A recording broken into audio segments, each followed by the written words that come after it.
you want to learn how to get healthy, perform at your best, and create body composition changes that last, in this podcast, we're going to talk about all things fitness, nutrition, health, and mindset. You're going to learn how to create real results, and most importantly, how to maintain those results in the long run. I'm Johan Vesters. I'm Christine Ndali. And you're listening to Talking Nutrition.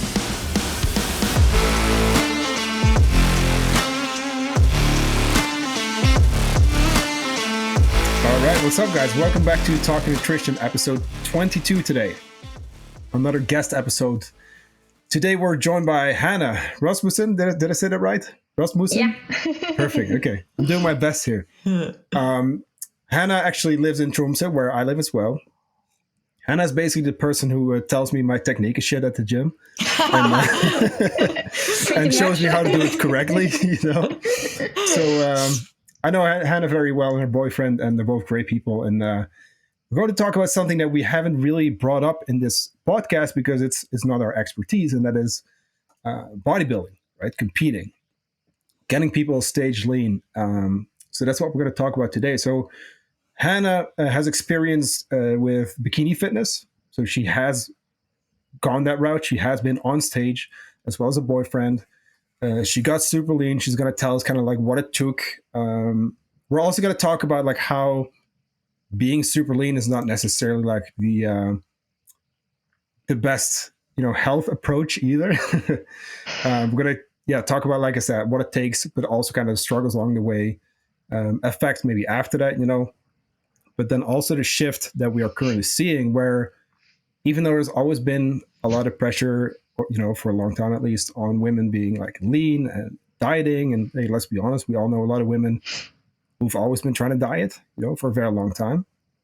We kind of see a shift now where more people are like building muscle, which I think is really cool. And more girls and women are looking to fuel and feel good and nourish their body. So I think that's very important as well.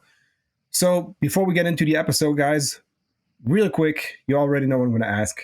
And that is a quick 5-star rating or review on Apple or Spotify. Takes 2 seconds, helps us grow the show. And of course, helps the algorithm, But all joking aside, let's get into it. So tell us about yourself, Hanna. So what do you do? Study, work, things you love to do, etc. And then we'll take it from there. Yeah. Currently, I'm working as a personal trainer and fitness coach, but not bodybuilding, but more health. Cool. So I'm doing online clients and in-person personal training. And I also study. Right now, I take math and physics. So I'm thinking about getting into computer science, which is something totally different. But I think you can say there's two sides of me. Yeah, that's cool though. That's interesting. How like, are you balancing it like 50-50, or how's that working right now? I have 2 days a week where I do clients, in person, and online coaching is really day-to-day check-ins and stuff like that. Right. Right before my exams, it's almost only studying and doing clients when I can, but mostly it's 50-50, yes. Got it. Cool. So obviously we wanted to talk about what like Johan said. So just give us a little bit of background of like when you went on stage, how long you did that for, what that kind of looked like. I got into fitness and competing very young. I actually started to follow a woman on Instagram that I really looked up to, and she was a bikini pro, and I thought that looked very cool. And I can remember back to when I was like 13, 14, everyone was looking up to like very skinny women, and I was looking up to those with more muscle mass and thought that was cool. So I reached out to her when I was like 16 and I asked for coaching. So I started on only a workout program from her.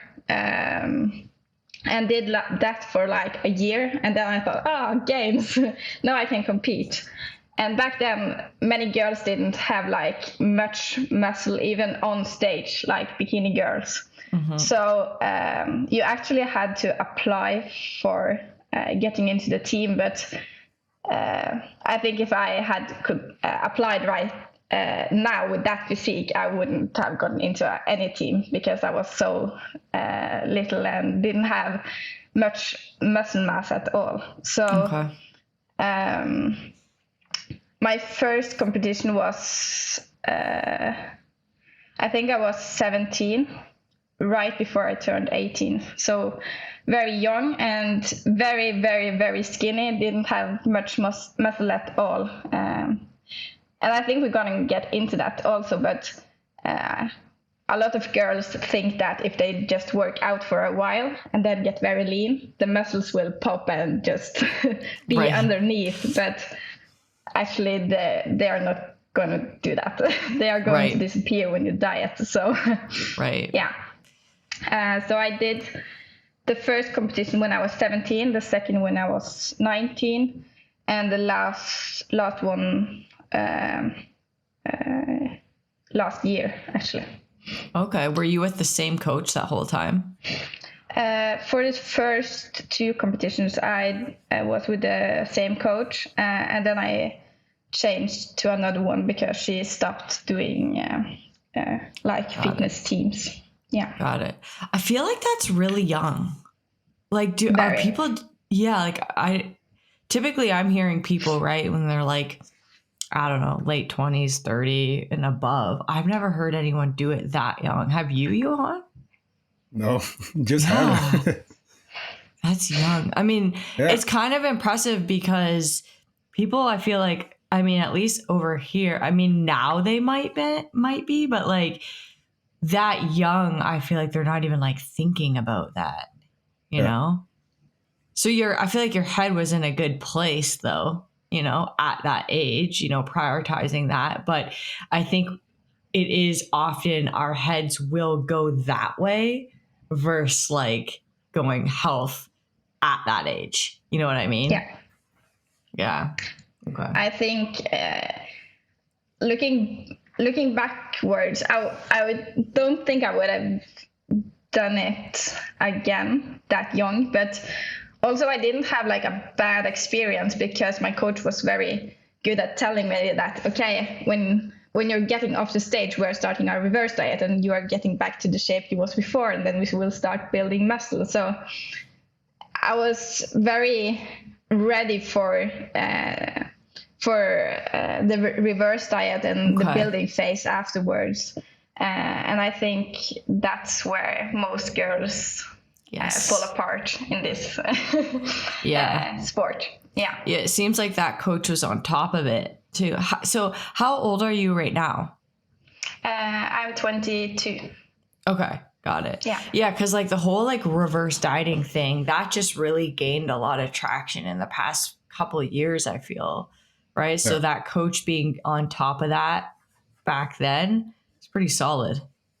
Yeah. I'm actually like happily surprised that you mentioned like, hey, you know, actually we did a reverse diet and we switched back to building muscle and regaining that. And that your coach actually said like, hey, this is what we're going to do now. Like you're not done yet, you know, we're going to do the transition.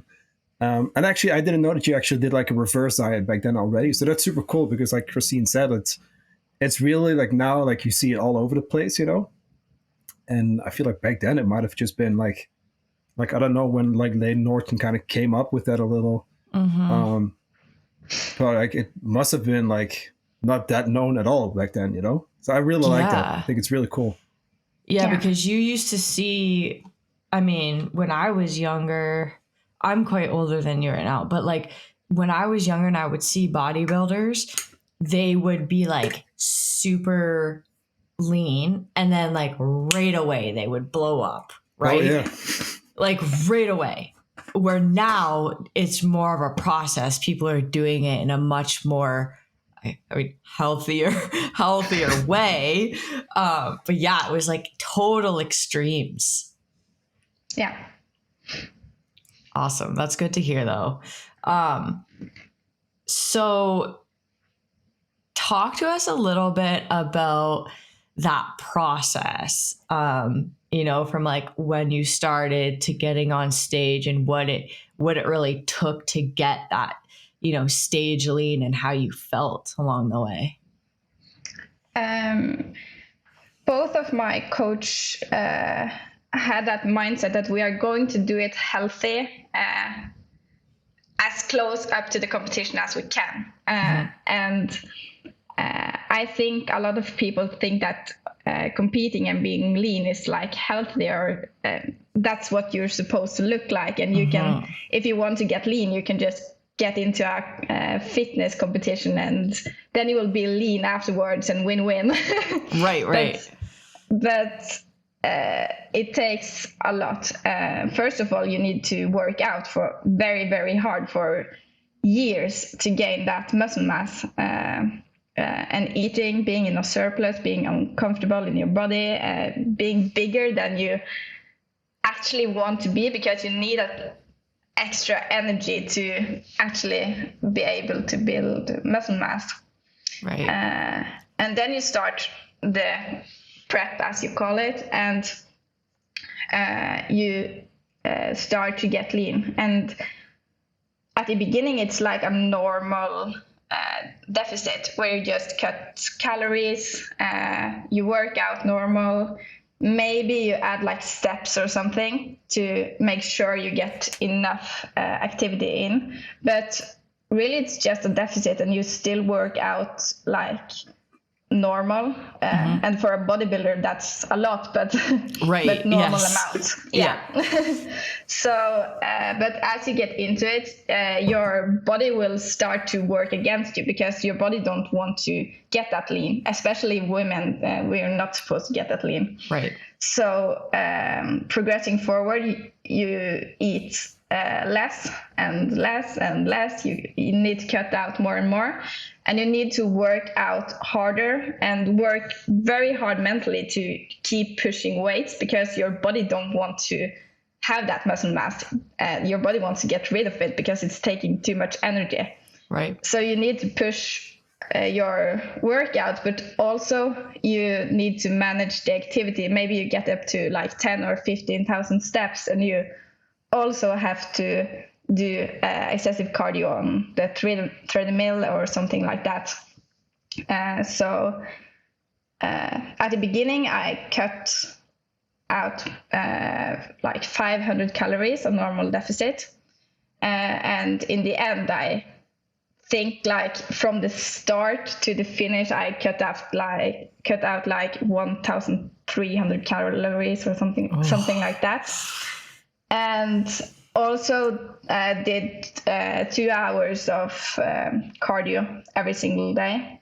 And before that, I did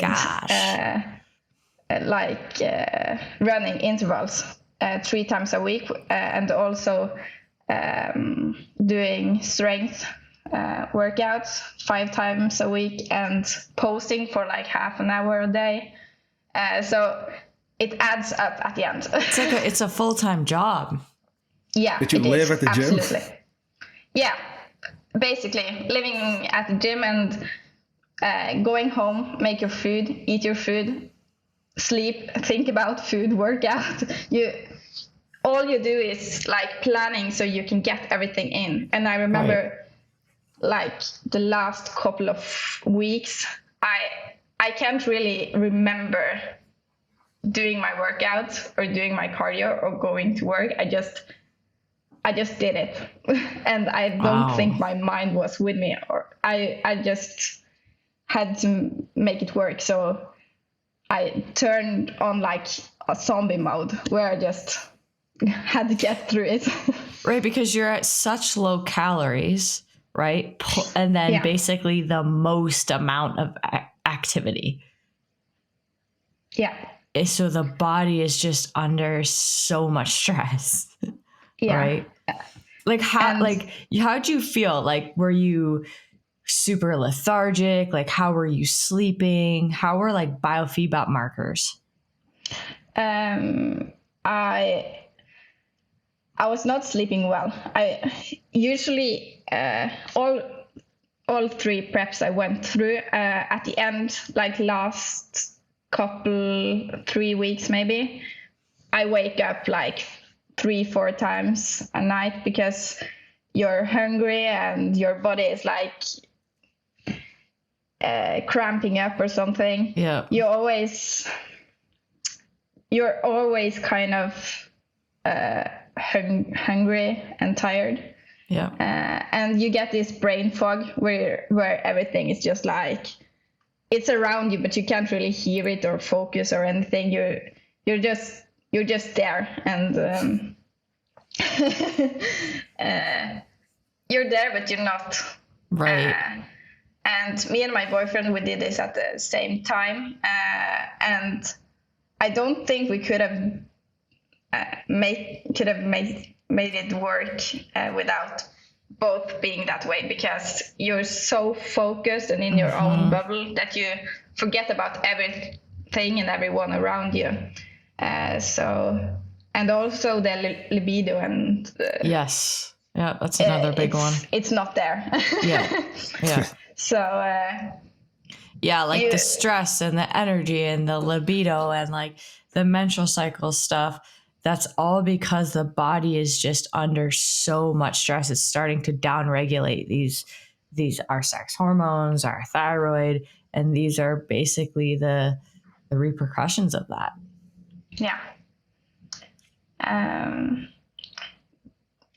My workouts and my cardio and everything, I'm very good at switching just off my mind and just be like, okay, I got to do this. So the more I think about it, the more time it will, the more time will go and before I'm done. So if I just sit there and think, okay, I have to work out, I have to do cardio, it will take longer time to actually get it done. So I just get into this mode where I'm like, okay, I need to get this and this and this done, and then I do it, and it's done. Right. And I think people around me see me like this, like I'm very strong and healthy and doing all these workouts and doing cardio and eating healthy, and but actually I'm not even there. I'm not thinking. I can't. Right. I can't do anything except the things I have to do.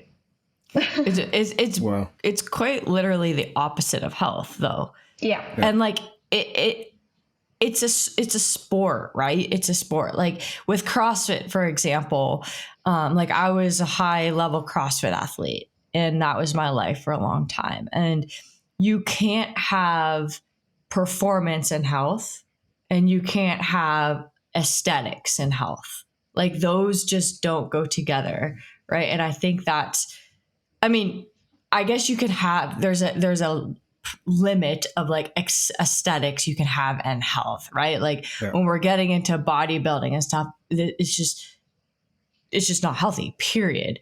But there's people honestly trying to live that lifestyle just to look a certain way normally, like not to get on stage. There's no goal there to get on stage. But they think they have to do these things, and it's actually driving them in an unhealthy direction. But they think it's going in a healthy direction, right? But it's really ultimately not.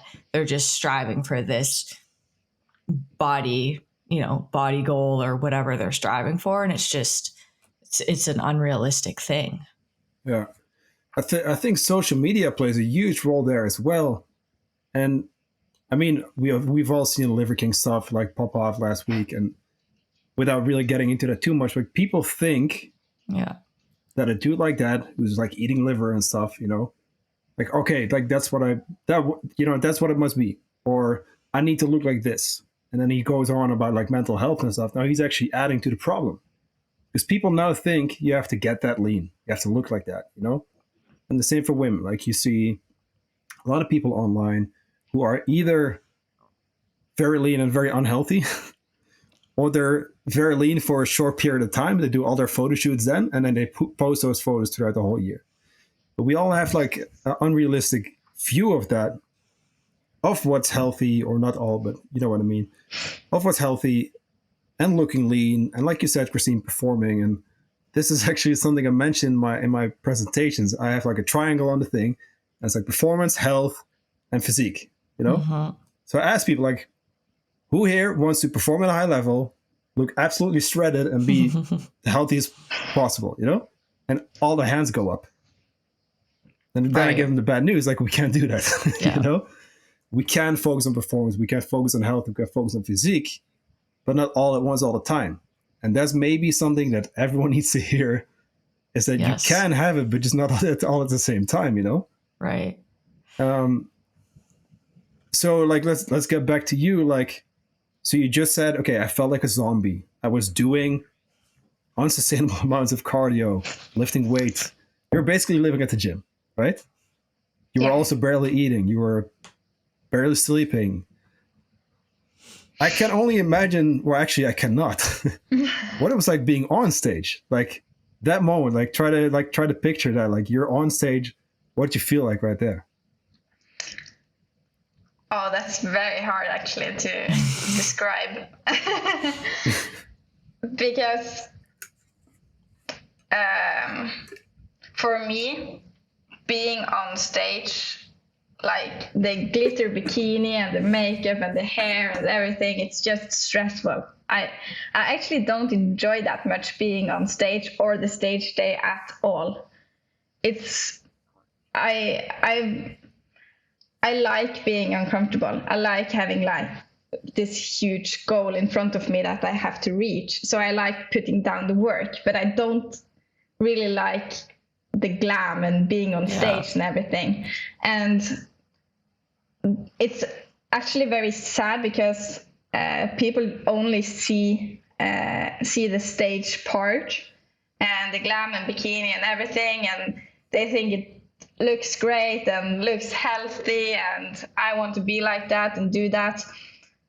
And everyone is smiling from ear to ear and looks super happy and healthy, but they are dried out and haven't eaten for like a month. They're all dying a little bit up there. Well, that's one thing I wanted to say was like, I know we kind of touched on it a little bit, but again, the social media thing where they could see a picture of Hanna and be like, wow, like, and like your family, wow, like she looks so good, like she's so healthy. And then look at how she's feeling, right? And like, this is something I talk to my clients a lot about too, is like, you have no clue how that person got to where they are and how they feel. It could have been a chaotic mess and they could feel like absolute crap. And now you're wanting to look like that, right? There's a big disconnect there. They just have no clue what the processes look like for anyone. And this is a prime example of that. Hey, and plus people have lives. Yeah, right. You know, they have a job, they have school, they have shit to do, kids, whatever. They can't go and live at the gym because they got stuff to do, or they would go broke or whatever, you know? So I got to give it to you. Like it's super impressive to hear you doing that work. And I can kind of tell, because I see Hanna frequently at the gym and we talk a lot, and I can kind of tell like you're a hard worker, you know? Like when you put your mind onto something, like don't get it done, basically. I can see that.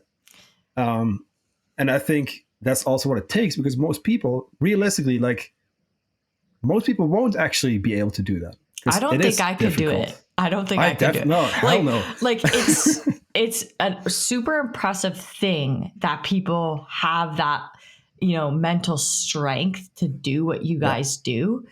Yeah. But I feel like I would die. Like I could not push through that. Same. I recently did a cut where I was done and I wasn't even like, I mean, I was lean and I've been lean, but like, I still would have gone through like a whole prep phase to even get like stage lean or something. Hell no, like I'm good. You know? So it's impressive. I gotta say, like it's getting to that point. doing it also multiple times, like knowing what it takes, that second time, third time, whatever. Shit. Like that's crazy. You know? And like Hannah said, it's kind of two extremes because like Yeah.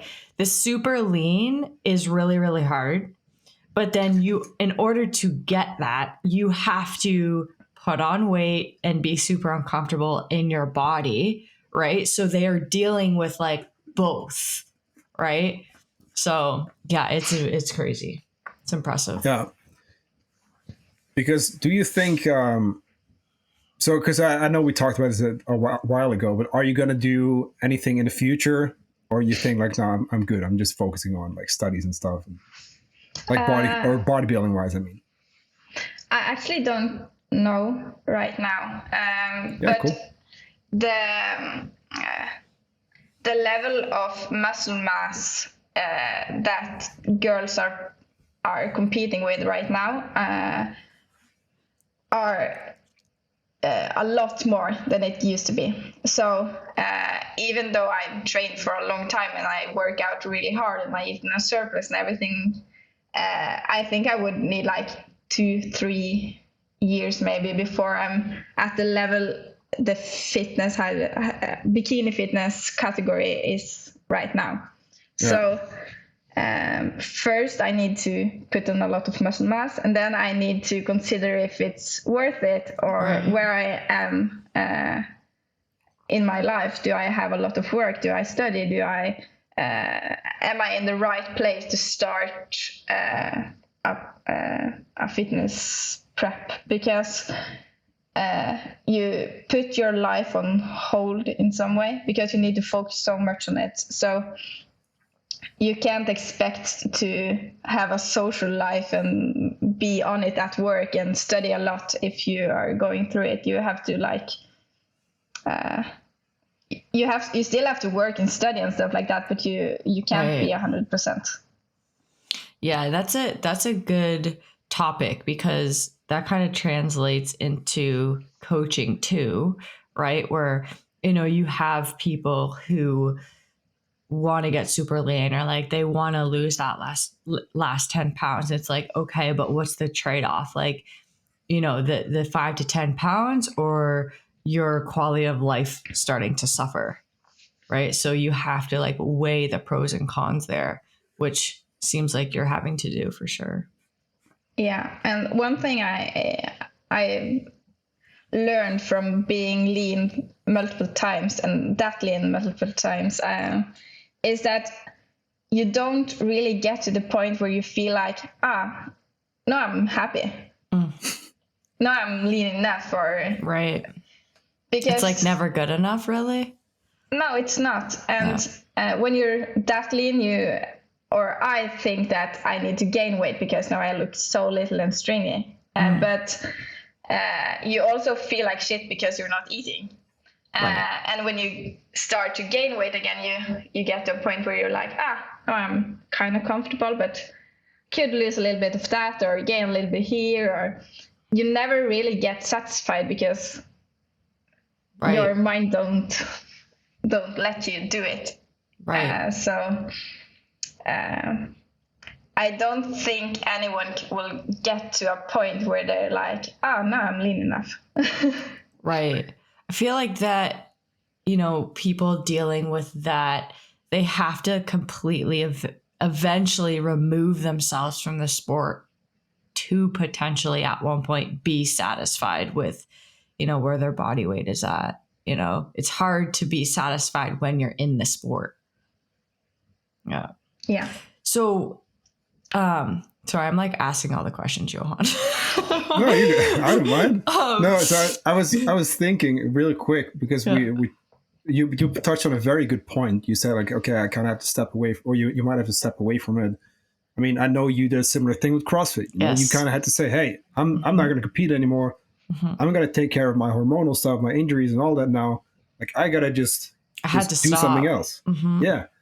And like for me, it was, I don't know, kind of in a similar way. When I wasn't competing at a high level, I was just like burned out. But I also had to just like stop and say I had to make a change, But do you think there, I mean, we know there are, but like, do you see a lot of people with like long-term kind of struggles coming out of that? You know, like coming out of bodybuilding, having been at that stage, you know, knowing that, you know, from your experience too, like knowing that you're never really satisfied with the way you look. Like, oh, I could be a little leaner here. I want to put on some muscle there. Do you notice anything now personally in terms of like your mindset maybe, or body, or even like how your body feels? And do you see maybe other people that you know who have, you know, done shows, who long after that still kind of struggle, maybe eating enough, putting on weight when that's actually the healthy thing to do? Yeah, like any like mental struggles or something like that, you know? Yeah. For me personally, I've never been on. I've never really restricted myself from eating. I always follow the plan, and if my coach tell me to eat 100 calories more the next week and 100 calories more the next week after that, I do it. But for me, the control of how much I'm eating at one point was taking over. So I felt like I had to control and weigh out all my food and eat at a certain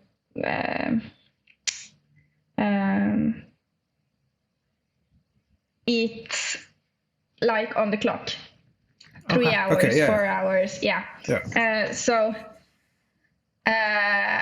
But gradually I stopped weighing my food, and I talked to my coach and was honest about it, and he was like, okay, next week you're not counting your breakfast, and the week after that you're not counting your lunch, and the week after that, okay, this weekend are totally free. And I'm very much like, if my coach tells me to do something, I will follow it. So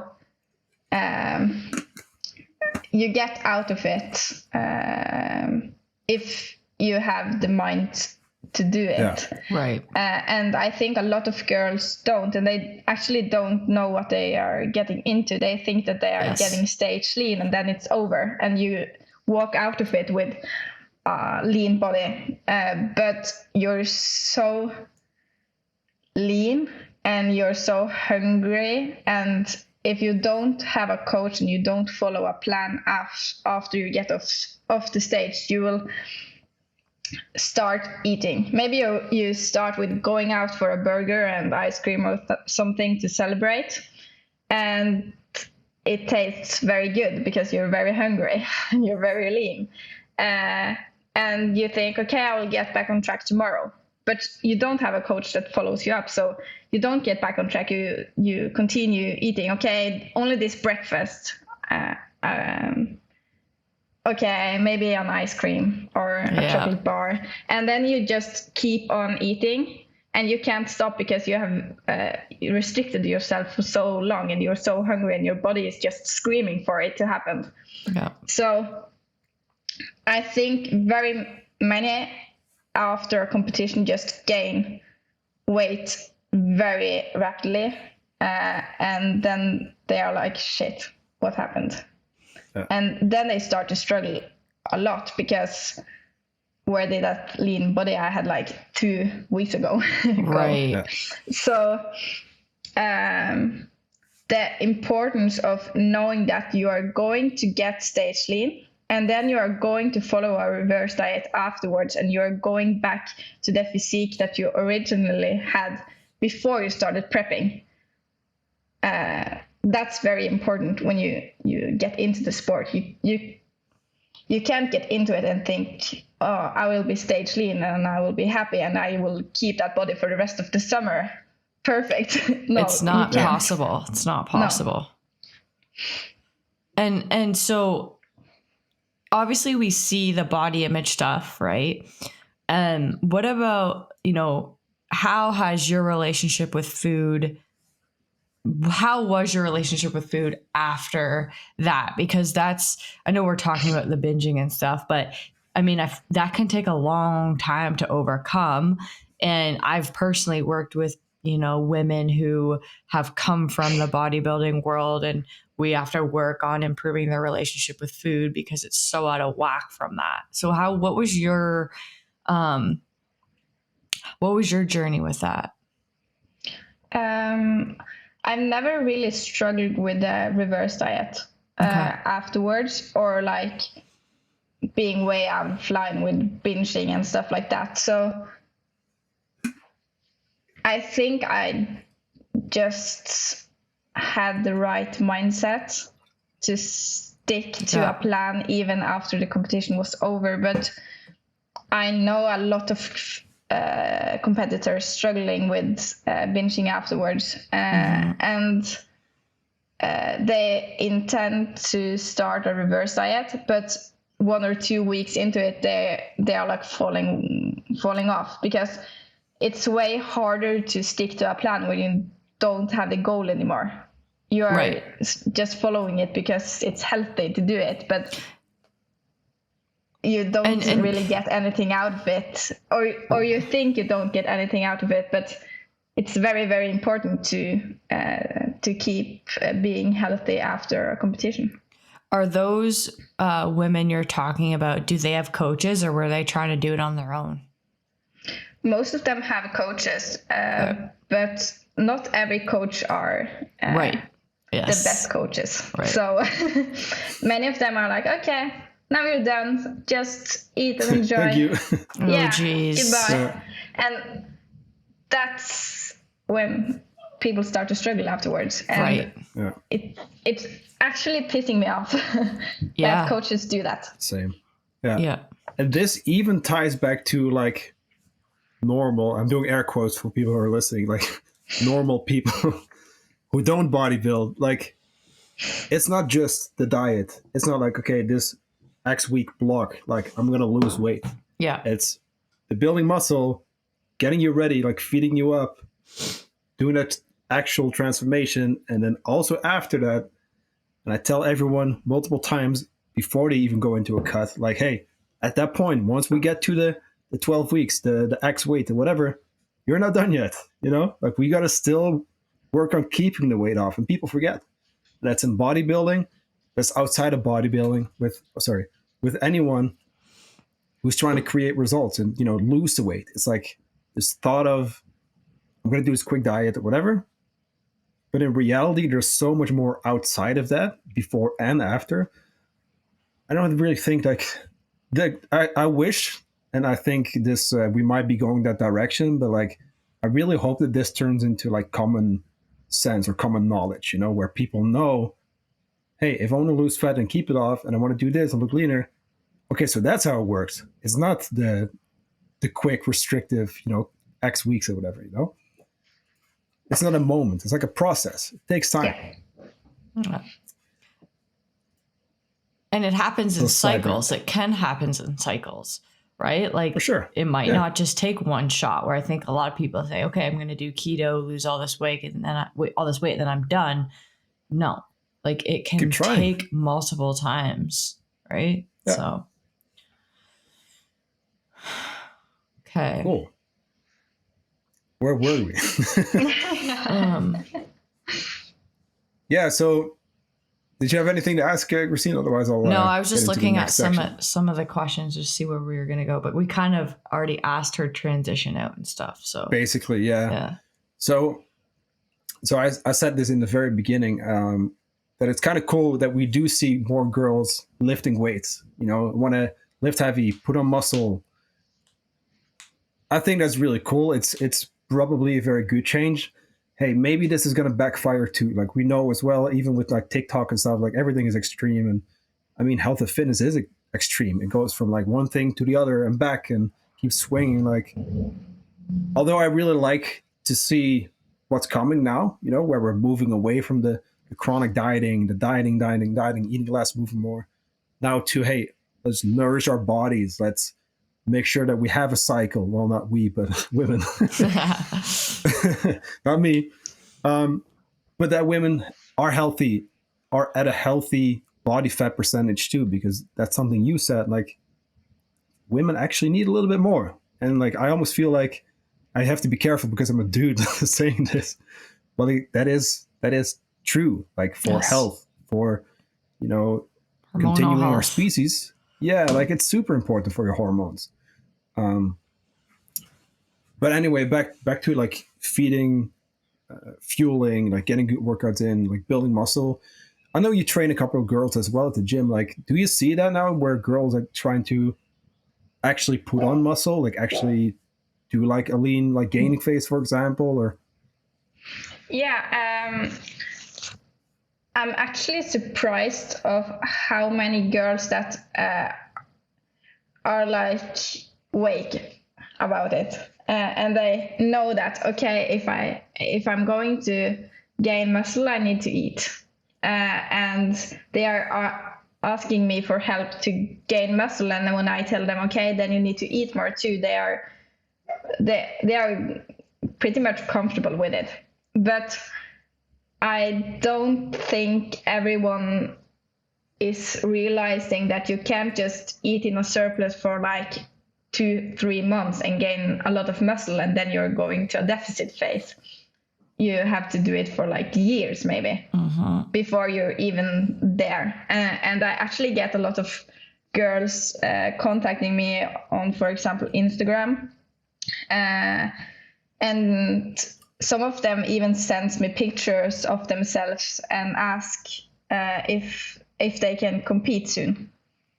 And most of them, yes, they look very good and they have a little bit of muscle mass, but they are very tiny and already very lean, but Right.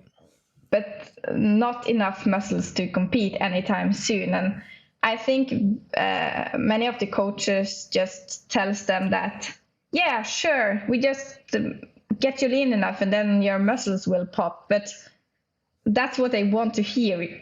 I think more coaches need to tell them, okay, what it takes to actually get to the point where you can compete, or actually what it takes to gain muscle. It's not the cutting phase, it's the building phase that is most important, and you spend most of your time in the gaining phase, not the cutting phase. What was the question? No, that's good because that was great. that translates over to normal people. Like we're talking Again. about this all the time. We're like, you need to be out of the dieting phase. You need to be, at maintenance or in a surplus. Like that's the body that's gonna show in the cut, right? So if you don't build it, nothing's gonna show. And like you said at the beginning, if you don't have that muscle, when you do go into a deficit, you're going to lose what you have. And then that becomes a bigger problem. Right. So I love that. Yeah, me too. I'm gonna clip that. I think it's gonna be real because I was like, you were saying that, I was like, hell yeah, like that's exactly what we need to, like, people need to know that stuff. You have to spend time, like, sure, a couple months, that's cool. Like you're gonna see a little bit of change, No, but like time. build muscle for a year, Yeah. 2 years, Yeah. Imagine, and it's hard as a human being. Like we don't think long term. We're like, give me that short term shit, But if you can only imagine like the muscle you can build in 2-3 years, and then do like a cut, or even like maybe along the way a couple mini cuts here and there, like if it's necessary. But if you invest the time, if you can actually think long term, and which again is super difficult, if you get through that period, the uncomfortable experience of also gaining body fat, which is going to happen, but getting good workouts in, feeling good in terms of hormones, like actually having enough fuel, getting healthy fats, etc. Like going through that, building muscle, when you then get lean, you're going to set yourself up for a very long time because you're going to have more muscle. Maintaining that muscle is way more easy than initially building it. That's going to serve you for years after. Like when we get older, we want to have the muscle, we want to have good metabolism. That's the shit that's got to do that for you. Yes. Love that. I'm really glad you that said was that. that was a good rant. Yeah. Love that one. People will always people message us and they'll be like, "I love your rants." I'm like, perfect, because we Good. always Okay, go on cool. them. I feel like maybe this was probably maybe 10 episodes ago. I think we had like a side rant about like influencers, like 3 episodes in a row or something. Yeah. No, but no, like yeah, it's just important. Yeah. Gotta have some muscle. Build your muscle, people. Yeah. Yeah. Let me actually see. When does this episode launch? Yeah, you guys just chat. I just want to check something. How is it actually more important to eat it up? Okay, that was a question you were going to ask. But she answered it already. We already answered that. No, I was checking. So, okay, it's December 7. This episode will be up December 19. Okay, so yeah, let's call it like 12 days, left in a year or something. Get to the gym. Like, people who are listening to this now. Food. Yeah, use the food, Yes. Get a good workout in. Use that shit. Like, if you have a big, I told this to probably 5 clients today, like, if you have a big Christmas dinner with dessert, with all the carbs, the cookies and shit, get to the gym the next day. You're going to like probably PR or something, Yeah, I always used to do that, when I was training in CrossFit for competing and stuff. Like those meals, I'm like, yes, tomorrow I'm going to like do a heavy deadlift or something. I would use it to my advantage. Yeah. Yeah. So it's even a tradition at, at our place. So. I'll join you guys too. I'll join you then. That's awesome. But I think also with eating a lot, I see a lot of girls seeing influencers on like TikTok and stuff, and they genetically or work their way to a huge butt or something, and they see this exercise that is just totally ridiculous and not putting in any work actually on the muscle, just making it burn or something. Yes. And they message me and they're like, "Oh, should I do this exercise? Or do you do this?" And I'm like, "No, stick to the basics." Yes. Lift heavy, do the work. You can't go to the gym and feel a little bit of burn and then you will gain muscle. So it burns calories, but use the calories. Lift heavy. Right. Yeah. Love that. Love that. Okay, so what right now are your current goals? We'll end with that.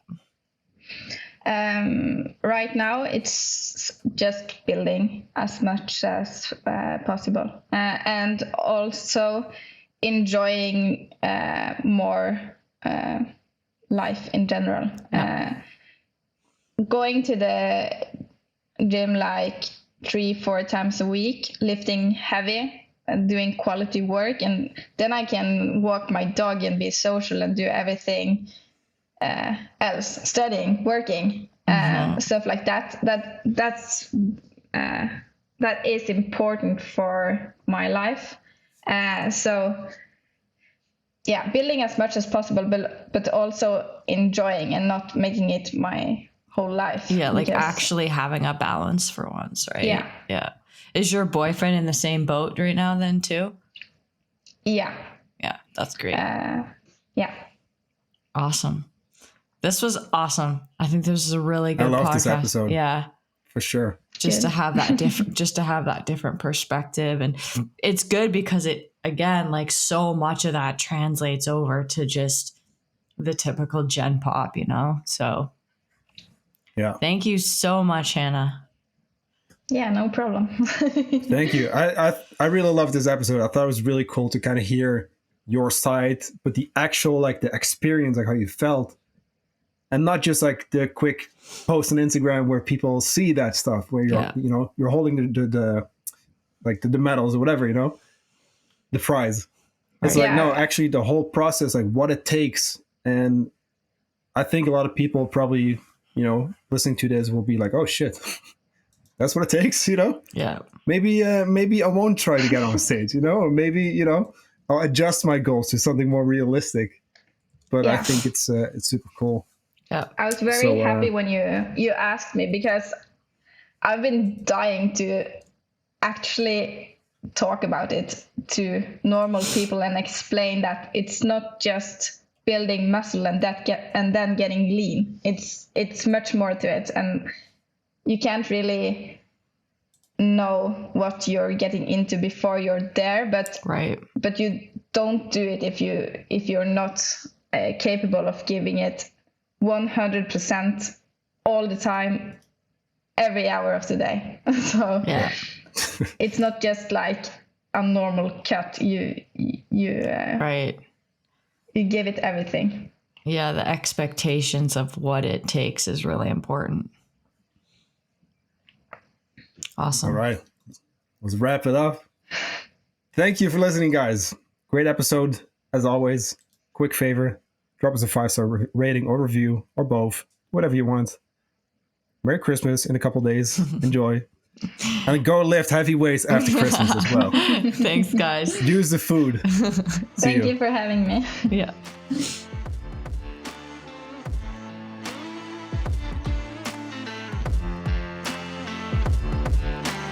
Thank you for listening. If you want to help us grow the show, please make sure to leave us a 5-star rating or share this episode on your Instagram stories. Now, if at any point you feel like you need more help, you can always reach out to Christine or myself directly via any of the links in our show notes, because we're here to help. Thanks again, and I'll talk to you in the next episode.